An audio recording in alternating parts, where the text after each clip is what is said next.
people can hear me. You talked about a traumatic event. I forget what the phrase you used. Impact event. Impact Yes. event.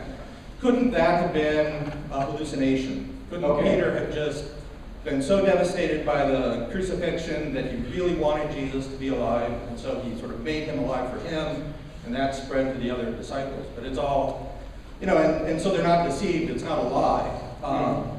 So they're willing to die for what they think is true, but it's really not true. Yeah, excellent question. In fact, some people put forth the hallucination theory as a counter to the resurrection. There's a number of problems with it. One, of course, is the empty tomb, because easily the hallucination response could have been solved when the Jews just go to their own tomb where Jesus' body is and take it out and go, "You're hallucinating, here's his body." Even if it was a skeleton by that point, a skeleton would have disproven Christianity, because the idea would have been, well, that was Jesus, and people would have given it up. Secondly, hallucinations are not group events, right? They're individual events. Like if we were to come in here tomorrow, all of us, and I were to stand up here and say, "Gee, that was a great dream we had last night, wasn't it?"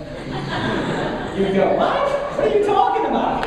No, hallucinations are individual events, so that wouldn't have explained how you have 12 disciples plus the 500 who saw him all at once. It wouldn't explain that group sighting. It also wouldn't explain all the miracles that were done after Jesus has risen from the dead, because he's seen physically. And as you remember in Luke, he's walking along and he says, "Look, I'm not a ghost, I have flesh and bones.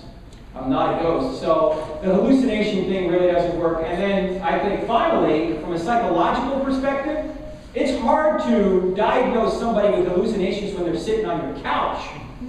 But to try and say that somebody's having a hallucination, and many people are having hallucinations 2,000 years ago, when they were not predisposed to expect Jesus had risen from the dead. Remember, they weren't expecting him to rise from the dead. They thought it was over. That's why they're so dejected. So it doesn't make any sense. They weren't even psychologically oriented toward hallucinations. So I don't think any of the evidence points toward hallucinations. Thank you.